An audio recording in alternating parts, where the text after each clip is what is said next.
네, 양곡관리법의 쌍특검 또 한일 정상회담 국정조사 추진까지 민주당이 요즘에 대여 공세 수위를 한층 높이고 있는데요. 오늘은 민주당의 대변인직을 맡고 계신 분이죠. 박성준 민주당 의원 모시고 얘기를 좀 나눠보도록 하겠습니다. 어서 오세요. 예, 안녕하세요. 반갑습니다. 오시자마자 무거운 현안 얘기를 좀 해야 될 것 같은데 양곡법 얘기부터 좀 해봐야 될 것 같습니다. 오늘 중에 대통령이 아마 거부권을 행사할 것이다 이런 전망이 많은데요. 이건 어떻게 보십니까? 그렇게 가는 것 같아요. 흐름이요. 예. 대통령이 양곡관리법, 쌀값 정상화법이라고 우리가 민주당에서 얘기를 하는데 이제 거부권을 행사할 거라고 좀 예상이 되는데 민주주의의 기본 원칙은 이제 입법, 사법, 행정이거든요. 이제 입법권은 이제 국회에 주고 입법권은 뭘 주냐면 국민의 현안 문제를 해결하는 거예요. 그러니까 가장 어려운 문제를 법을 통해서 정책화해서 풀어라라고 하는 것이 이제 국회에 권한을 준 건데 지금 현안 중에 하나가 뭐냐면 농민들이 그동안에 쌀값이 하락하고 빈곤했다라는 거예요. 가장 어려운 점이 있었다라는 것이죠. 이 문제를 해결하기 위해서는 그러면 무엇을 할 것이냐. 쌀값 정상화법을 그동안에 국회에서 논의를 해왔습니다. 그리고 국회의장도 중재안을 내놓고 협의를 해왔는데 저는 아쉬운 점이 그런 거예요. 윤석열 정권도 그렇고 국민의힘도 그러면 야당인 민주당이 이렇게 안을 내놨다고 하면 대안도 내놓고 회의도 하고 그것을 만들어내야 되는 건데 그런 과정이 전혀 없고 대안 없이 야당이 내놨기 때문에 민주당이 내놨기 때문에 쌀값 정상화법에 대해서 반대한다. 이런 논리였단 말이에요. 국힘당에서. 그리고 대통령도 거기에 대해서 충분하게 대통령실이라든가 정부에서 수기하고 논의하지 않은 것 같습니다. 지금 봐서는. 근데 그렇다고 보면은 국회 입법권이라고 하는 부분에 대해서 거부권을 행사하는 것 자체가 지금 시점에 타당한 것이냐 이렇게 좀 볼 수가 있을 것 같고 역대 대통령들도 국회에서 입법권을 행사해서 법안을 만든 거에 대해서 거부권을 행사하는 데서는 상당히 그래도 심혈을 기울였던 역대 대통령의 모습이었는데 지금 윤석열 대통령의 모습 그리고 국민의힘의 모습을 볼 때 심각하게 생각하지 않은 것 같아요. 그것이 좀 상당히 좀 아쉽다 이렇게 말씀드리겠습니다. 네, 쌀값 정상화법이다 이렇게도 이제 얘기를 해주셨는데 대통령실에서는 이거 하게 되면 재정 부담 너무 커지고 그리고 농민들 의견을 좀 들어봤더니 뭐 스마트팜 농업 분야 같은 예산이 오히려 좀 줄어들기 때문에 농민들이 이 법안을 찬성하지 않는다라고 이제 반박을 하고 있지 않습니까? 근데 저는 그렇게 생각이 좀 들어요. 그러면 이런 쌀값 정상화법과 관련해서 그동안에 이제 국회에서 그전에도 논의가 있었는데 그럼 현장의 목소리를 충분히 들었고 공론화 과정을 이제 펼쳤냐 이거예요. 제가 볼 때는 그분들이 누구냐는 거예요. 특정한 분들만 만난 것인지 전반적인 농민단체라든가 농업의 현장이라든가 대통령께서 저는 볼 때 쌀값 정상화법 관련해서 양곡관리법이죠. 현장을 방문해서 의견 청취했다는 얘기를 저는 못 들은 것 같거든요. 그러면 국힘에 있는 의원들도 그렇고 진정 무엇이 문제 있는지를 제대로 파악했는지 좀 제가 다시 한번 반문하고 싶어요. 그런 과정 없이 일부의 농민단체 얘기를 들어서 이 법안 자체가 문제 있다 이렇게 얘기해서는 타당성이 지금 없다. 예를 들어 이런 거죠. 한간에 이런 얘기가 나오고 있지 않습니까? 후쿠시마의 오염, 그러니까 수산물을 수입해야 된다, 개방해야 된다라고 하는 것이 일본에서 목소리가 나왔는데 과연 그러면 일본 수산물은 우리가 사주면서 정작 가장 농민들이 어려워하는 이 쌀값 문제를 해결하기 위해서 그만큼 수매를 해주지 못한다라고 하는 것이 타당한가? 그것이 제가 볼 때는 윤석열 정권에서 국민들을 설득하는 과정에서 좀 부족한 것이 아닌가라는 생각이 좀 들었습니다.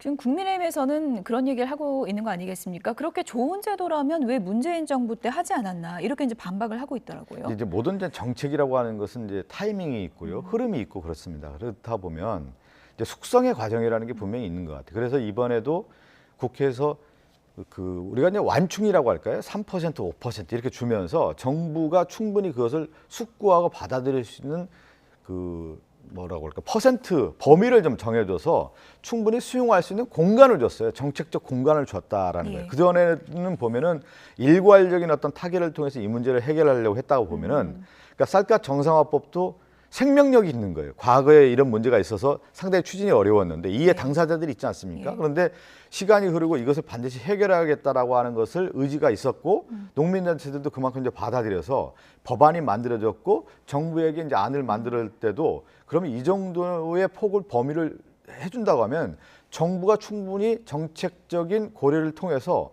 정책 수용할 수 있는 공간이 있지 않겠느냐라고 하는 법안의 어떤 합의 과정들이 있었던 것 같습니다. 그런 공간을 줬기 때문에 저는 이런 흐름이 지금은 이 문제를 좀 해결해야 될 시점이다, 그 시점에 왔다, 이런 말씀을 드리는 겁니다. 예. 만약에 이제 거부권이 결정이 되면은 그 네. 이후에 민주당은 어떤 대응을 할 계획이십니까? 그거는 이제 일단은 저희가 미리 예상할 필요는 없는 것 같고요. 이제 대통령이 이제 거부권을 행사한다고 하면은 그 부분에 대한 타당성이 있는 것인지, 우리가 얘기하는 민주주의 기본 원리에 맞는 것인지에 대한 뭐 성명부터 일단 내릴 거고요. 그 이후에 이제 추가적인 부분에 대해서는 아마 그러니까 원내대표 산하의 의원들께서, 그리고 농해수위 의원들이 있지 않습니까? 추후에 이제 그 진행 과정에 대한 얘기는 목소리는 나올 거라고 봅니다. 오늘 대통령실 앞에서 집회도 예정돼 있다고 예, 하던데요. 그렇게 예상하고 있습니다. 예. 거부권 이제 행사가 예상되니까 이건 예. 맞지 않다. 그리고 지금 화면에 저희가 봤지만 의원들, 우리 민주당의 의원들, 농해수 의원들이거든요.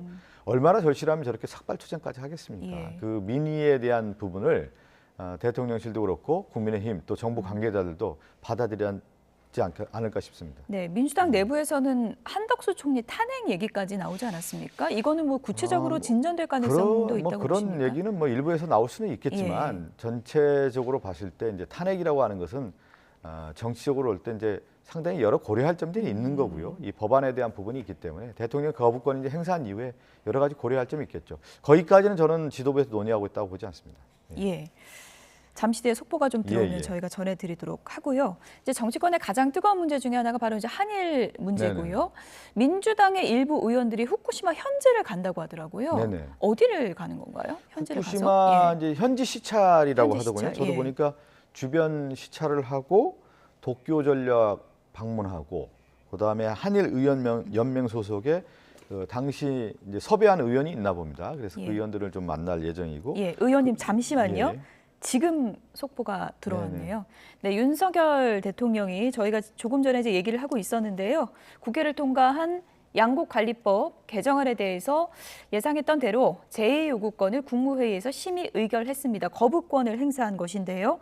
박근혜 전 대통령 이후 7년 만에 거부권 행사고요. 윤 대통령 취임 1호 거부권입니다.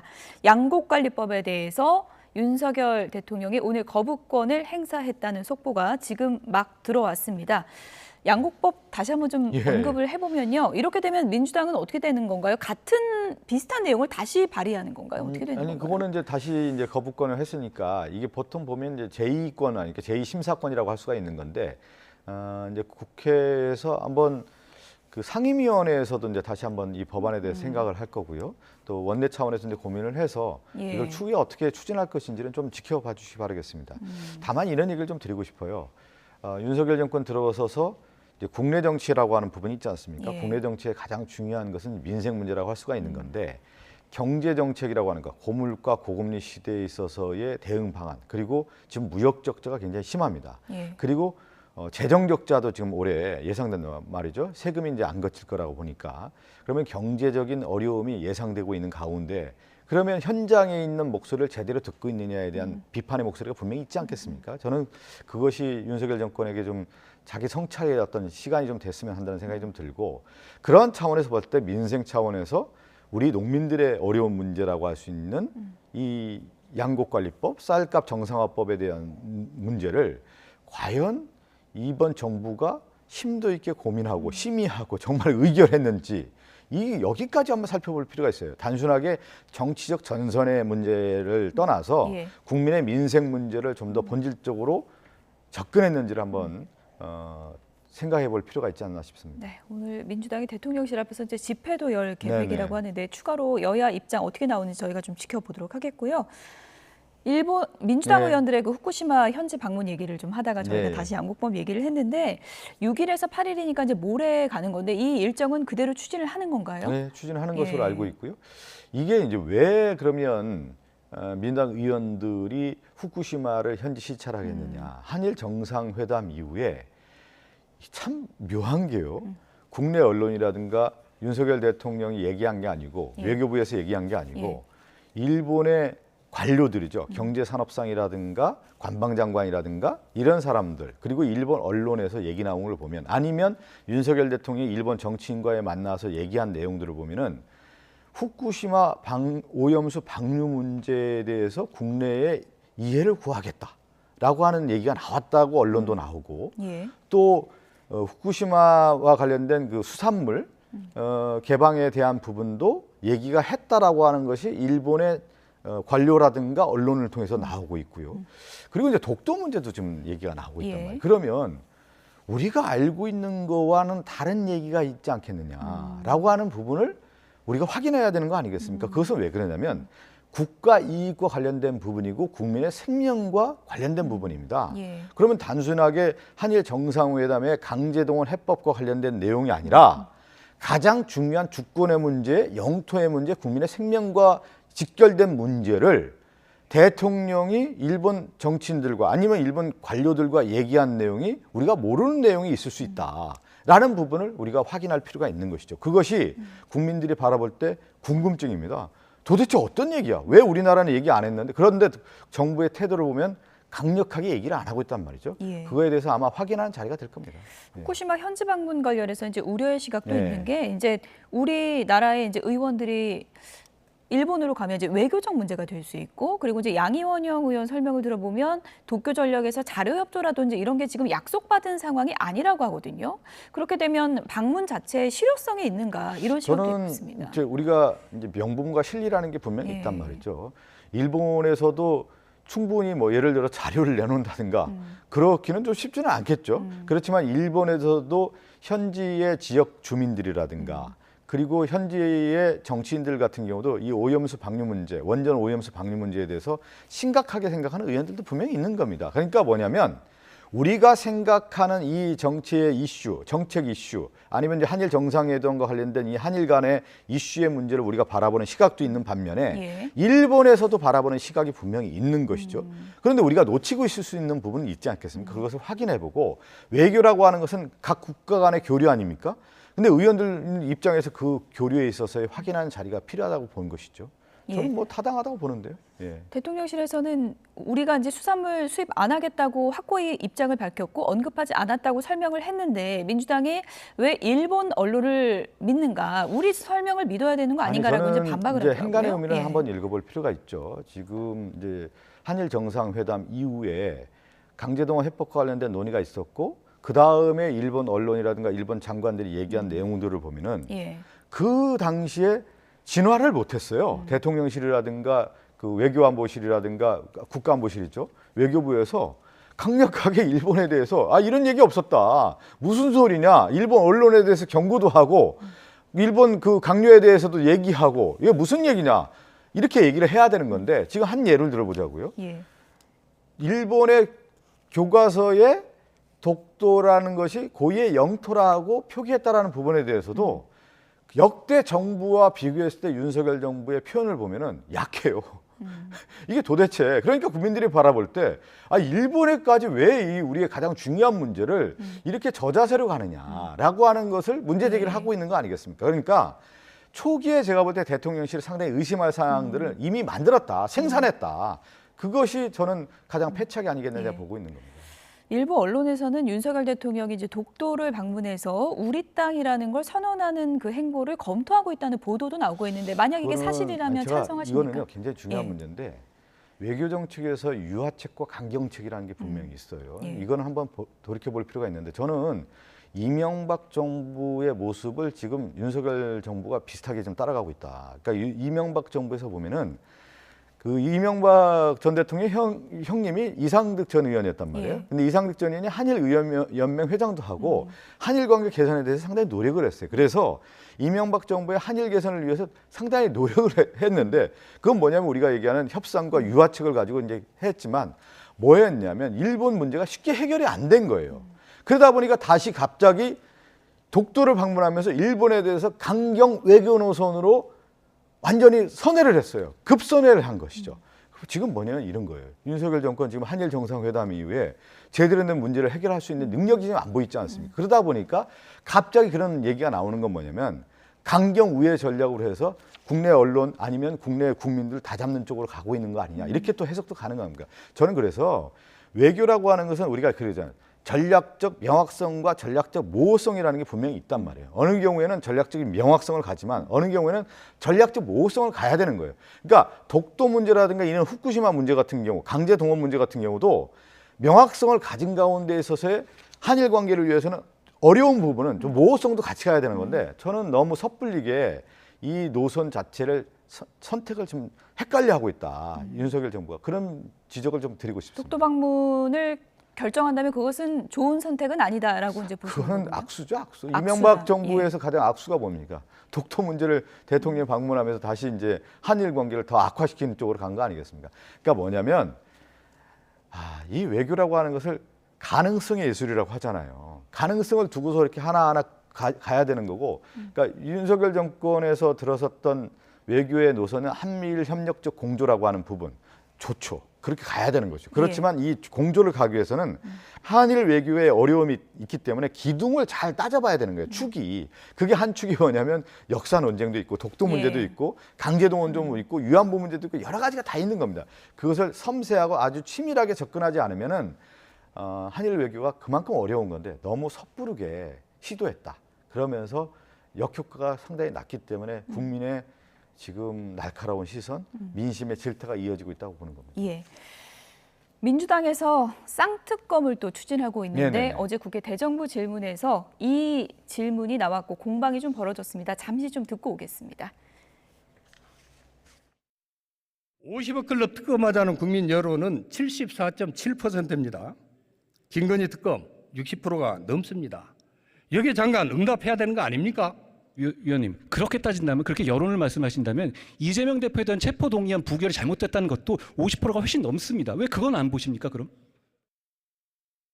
어제 쌍특검 관련 공방에서 한동훈 장관이 이거는 오히려 진상규명에 방해가 된다. 그리고 특정인 보호 위한 특검 아니냐 이렇게 또 반박을 하기도 했습니다. 저는 저도 이제 한동훈 장관과 대정부 질문에서 같이 이렇게 얘기도 공방을 많이 나누고 벌이셨죠? 공방을 벌였는데 한동훈 장관 제가 한번 또 방송이니까 한번 말씀드려야 되겠네요. 질의의 핵심 있잖아요. 예.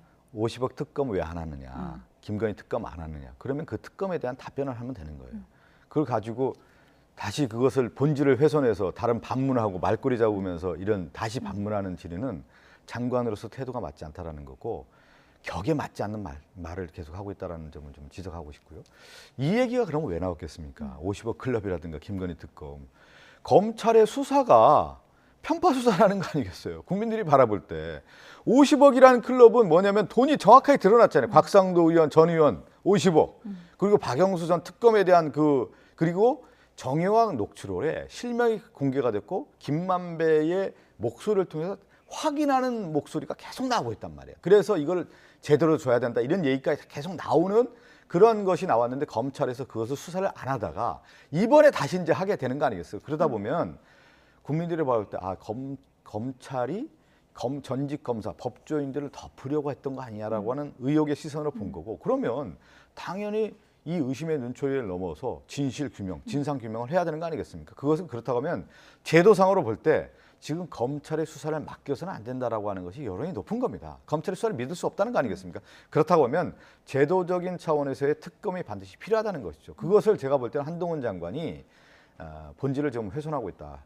본질을 흐리고 있다라는 것이죠. 50억 클럽 특검은 어떻게 되는 겁니까? 지금 뭐 본회의의 상정 날짜는 좀 대충 잡고 있는 특검은 건가요? 이런 거죠. 예. 특검에 이제 현실론이 있는 거예요. 예. 특검을 이제 가고자 하는 방향은 민주당도 그렇고 정의당도 같은데 국회라고 하는 것은 법사위가 있지 않습니까? 특검법인데 법사위를 통과해야 되는데 현실적으로 국민의힘이 반대를 하면 특검법이 법사위 안에서 통과되기가 상당히 어렵단 말이에요. 그러면 또 다른 대안은 뭐냐면 국회 본회의를 통해서 특검법을 패스트 트랙, 우리가 얘기한 신속 처리 방안으로 만들어서 가야 된단 말이에요. 그런데 그것은 180석이 또 필요해요. 근데 180석이 필요한데 만약에 이제 특검을 패스트 트랙 하더라도 시간이 한 240일이 또 필요로 합니다. 예. 법안 심사를 또 국민의힘에서 반대하면 한 180일 지나고 또 의결하는데 한 60일 또 지나고 그러면 한 240일 소요가 되기 때문에 특검 자체는 우리가 가야 되지만 앞으로도 넘어가야 산은 산 넘고 산 넘어서 상당히 좀 난항은 계속 예상되고 있는 것이죠. 그렇지만 이제 국민 여론을 볼 때 50억 클럽이라고 하는 부분하고 김건희 특검에 대한 것은 저는 이미 공론이 이루어졌고 숙성이 이루어졌다. 수기 단계에 다 이미 와 있다라는 것이죠. 박홍근 원내대표는 뭐 13일 본회의상 정도 오늘 언급한 인터뷰를 봤는데 그건 좀 그것은 윤곽이 이제- 나온 겁니까? 아니 그거는 이제 예. 그 생각을 하고 있는 것이죠. 예. 뭐냐면 법사위에서 법안 심사가 이루어지지 않는다고 하면은 심사하고 의결이 되지 않는다고 하면은 본회의에 바로 본회의에서 신속 처리 방안 우리가 얘기하는 패스트 트랙을 태워서 예. 특검법을 통과시키는 게 어떻겠냐라고 이제 박홍근 원내대표의 생각인 것이고 예. 원내 전략 중에 하나라고 볼 수가 있는 하지만 것이죠. 넘어야 할 산이 많다. 만만치가 않은 것이죠. 예. 한동훈 장관 언급을 하셨는데 네. 박범계 의원은 한동훈 장관 마음이 콩밭이 아니라 여의도 밭에 가 있다 이렇게 이제 네. 얘기를 해서 좀 설전이 벌어지기도 했습니다. 그 얘기도 좀 잠시 듣고 그럴까요? 오겠습니다. 예. 예. 아마도 한동훈 장관이 내년 이맘때는 장관직이 없을 거다. 선거를 뛰고 있을 거다. 뭐 이런 생각을 가지고 계신 것 같아서. 본인의 지금 행동과 말과 여러 가지 처신을 보면 이미 마음은 그 여의도밭에 와 있는 거예요. 콩밭 대신 여의도밭. 이미 여의도밭에 왜 와 있냐? 네. 이미 정치인이에요. 정치인의 언어를 쓰고 있고 네. 늘 정치적 현안에 대해서 언급할 때만 신이 나고. 박 장관님께서는 저랑 이제 뭐 법사위 자주 뵙잖아요. 거기서 말씀하시면 좋겠어요. 맨날 다음 날 무슨 뭐 저 친한 라디오 방송 가서 말씀하시잖아요. 그냥 저 있을 때 당당히 말씀해 주시면 저도 잘 설명드리겠다는 말씀드립니다. 저는 법무부 장관으로서 해야 할 일을 최선을 다해 하고 있다는 말씀드립니다. 제가 여의도는 가끔만 오잖아요. 부를 때만. 예. 예, 여의도 가끔 온다고 했는데 마음은 여의도 밭에 있다고 생각하십니까? 이미 이제 한동훈 장관의 정치 한복판에 들어와 있죠. 총선 나갈 거라고 보세요? 그거는 이제 한번 생각해 볼 필요가 있을 것 같아요. 뭐냐면 뭐 이 방송에서 뭐 얘기를 한다고 하면 제가 개인적인 생각인데 그러면 윤석열 정권의 추구를 볼 때 저는 이상민 행안부 장관과 법무부 장관이 한동훈 장관이라고 봐요. 근데 한 축이 무너졌죠. 이상민 장관이 이제 탄핵되면서 무너졌고 그러면 이번 정권은 검사 정권이란 말이에요.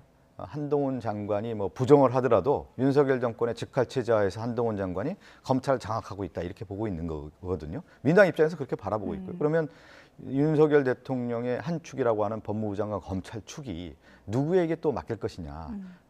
그건 한번 정치적인 고려가 있을 것 같고요. 그렇지만 이제 한동훈 장관의 행동을 보면 정치를 하고 싶어 하는 것 같아요. 근데 정치라고 하는 것은 링 안의 싸움하고 허 벌판의 싸움이 있거든요. 예. 근데 지금 한동훈 장관은 법무부 장관으로 검사로서 그동안에 링 안에서 아주 쉬운 싸움을 해왔죠. 왜 그러면 제도적인 틀 안에서만 싸웠기 때문에. 그런데 국회에 들어온다는 건 이제 정치권에 들어온다는 것은 허 벌판에 들어와서 진짜 다 완전히 진짜 쟁투거든요. 싸움인데 예, 예. 과연 그런 글래디에이터, 싸움꾼, 뭐 그런 투사의 이미지가 있는지 그 내재적인 DNA가 있는지는 좀 봐야 되는데 여의도 선배님으로서 딱 보시면 자질이 있습니까? 그렇게까지 있지는 않은 것 같아요. 뭐냐면 말하는 거 보면은 그렇게 정치인의 DNA가 크지는 않은 것 같습니다. 예.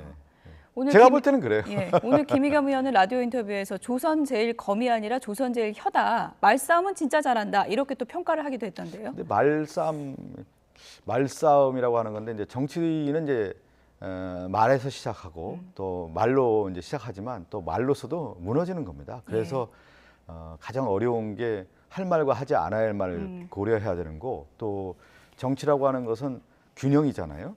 균형은 어디에서 찾냐면 이제 말에서 찾는 거거든요. 이제 한동훈 장관은 그 동안에 보니까 확실하게 진영 논리를 펼쳤던 것 같아요. 제가 보면은 정치적 전선을 이제 형성하는 건데 그런 정치인들이 과연 한쪽에서는 편을 들어서 좋은 평가를 받을 수 있을지언정 나머지 많은 국민들에게 바라봤을 때 한동훈 장관이 과연 그런 설득력 있는 정치인으로 갈 수 있을지는 한번 미지수인데 저는 그렇게 좋은 점수를 주고 싶지는 않습니다. 예, 박한 평가를 해주셨습니다. 박한 평가입니다. 저는 야당위원이고 또. 예. 끝으로 민주당 당내 현안 얘기도 잠시만 해보겠습니다. 민주당이 요즘 지지율이 상승세를 보이고 있는데 일종의 뭐 한일 논란에 대한 반사 효과입니까? 아니면 뭐 이재명 대표 리더십이 이제 통합으로 이끈 그 효과입니까? 어떤 두 가지가 게 다 있다고 봐야 돼요. 저는 예. 첫 번째는 이제 당내의 리더십을 이재명 당대표가 이제 뿌리를 내리고 있고 어려운 점도 있었는데 그 위기를 극복했다. 그러면서 리더십의 가장 기본은 위기 관리거든요. 예. 크라이시스 매니지먼트를 해야 되는 건데 이재명 당대표가 하나하나 위기 관리를 해오면서 당내 기반과 이제 뿌리를 내리고 있다라고 하는 것이 이제 하나의 모습일 것 같고요. 예. 근데 이제 한국 정치의 특이한 현상 중에 하나가 뭐냐면 내가 잘한 것보다도 남이 못했을 때 이제 가는 경우가 있는 건데 지금 윤석열 정권은 저는 두 가지 큰 어려움에 처해 있다고 봐요. 하나가 뭐냐면 이제 대내 정치에 있어서의 경제 문제를 해결할 수 있는 능력이 안 보인다라는 것이 가장 큰 문제인 것 같고 또 정책의 이제 대안의 능력 그러니까 69시간 이런 문제를 봤을 때 이 정부가 준비가 안 돼 있다라는 생각이 전혀 안 돼 있다라는 생각이 좀 들었고요. 또 인사 문제도 마찬가지고 검사들만 지금 인사를 쓰는 것 자체가 국민들의 눈높이에 봤을 때 맞지 않다라는 거. 그리고 외교 정책에 있어서도 준비가 안 됐다라는 거. 저는 윤석열 정권에게 이 말씀을 꼭 드리고 싶은데 국민들이 바라볼 때 가장 중요한 것은 유능하냐 무능하냐를 보거든요. 어떤 일을 할 때 유능하게 일을 처리하냐. 근데 지금까지 1년을 봤을 때 저는 무능한 것 같습니다. 지금 볼 때. 어떤 일을 해결할 때 세련되게 못해요. 정말 이렇게 프로 같은 느낌. 이 문제를 이렇게 간다. 외교 문제도 그렇고 국내 문제도 그런 걸 보면 뭔가 이렇게 준비되지 않을 것, 좀 무능한 모습이기 때문에 이걸 제가 볼 때는 한 1년 단 시점에서 점검하고 다시 원점에서 이걸 준비하지 않고 예. 간다고 하면은 이 지지율은 고착화될 가능성이 크다 이렇게 보고 있습니다. 당내 현안 한 가지만 더 네네네. 질문을 드리면요. 민주당이 이제 내홍이 좀 심화되다가 최근에 이제 비명계 목소리가 좀 약해졌다. 그리고 비명계 조직력이 좀 떨어지는 거 아니냐 이런 또 분석도 있더라고요. 실제로 좀 그런 부분이 있다고 보십니까? 아니 저는 이제 그 정당 내에서의 어떤 건전한 비판의 목소리는 저는 필요하다고 봐요. 그러면 그 건전한 목소리, 그러니까 어떤 비판의 목소리가 힘을 받기 위해서는 국민의 목소리를 담아야 되는 거예요. 그리고 또 하나 이제 민주당이면 민주당의 많은 당원들이라든가 민주당의 전반적인 의견을 수렴해서 대변할 수 있는 목소리가 돼야 그 힘을 발휘하는 건데 저는 그 목소리가 약화될 수밖에 없는 게 충분하게 그 공감대를 형성하는 목소리가 아니었기 때문에 저는 줄어들었다. 이렇게 해석할 필요가 있을 것 같습니다. 예. 앞으로 좀 내용이 불거질 가능성은 저는 내용은 크지 않다. 당분간은 예. 저는 없을 것 같고요. 민주당 총선은 이재명 대표 체제로 치를 가능성이 높다. 이렇게 그거는 보시는 이제 거군요. 그 지난 당대표 선거도 그렇고 지금도 그렇고 총선은 장수가 누구냐거든요. 장수는 어떤 의미냐면 다음 대선에 준비할 수 있는 후보가 있느냐, 대권 후보가 될 수 있느냐, 그리고 그것을 추스리고 갈 수 있는 후보가 있느냐, 그런 지도자가 있는 정당이냐를 가지고 국민들이 판단하거든요. 그것은 뭐냐면 대한정당, 수권정당의 모습을 갖고 있는 정당인데 그런 면에서는 이재명 당대표가 검증된 후보고요, 대표고 그렇기 때문에 저는 당심도 그렇고 많은 국민들이 이제 안정기를 찾아가고 있다라고 보고 그러한 점수를 주고 있다고 보는 겁니다. 예. 하지만 일각에서 뭐 추가 영장 청구 가능성도 있고요. 그건 분명히 그리고 이제 있는 사법 것이죠. 리스크도 계속 가는데 네. 이재명 대표 체제가 흔들림 없이 갈 수 있을 것인가 이 부분에 또 회의적인 시각도 지금 있지 이제 않습니까? 봤을 때 예. 그런 뭐 시각도 분명히 있는 건데요. 지금 검찰의 수사가 지금 한 1년 넘게 지금 한 검사만 한 100여 명 가고 뭐 예. 수백 명이 조사를 1년 동안 예. 탈탈 털었는데 지금 정작 중요한 것은 뭘 밝혔다는 겁니까, 검찰이? 그러니까 무리한 수사라고 하는 것을 스스로 검찰이 스스로 자인하고 입증하는 꼴이 됐다. 그것이 저는 민주당의 지지율이라든가 지금 전반적으로 이재명 당대표가 리더십을 확보하는 거에다 오히려 검찰에 힘을 실어주고 있다고 좀 보는 거예요. 그것을 이제 극복하고 있기 때문에 저는 당내 리더십을 그렇게 확보하고 있는 것이죠. 네. 예. 복잡한 현안에서 민주당 네네. 당내 얘기까지 들어봤습니다. 지금까지 박성준 더불어민주당 대변인이었습니다. 고맙습니다. 네, 감사합니다.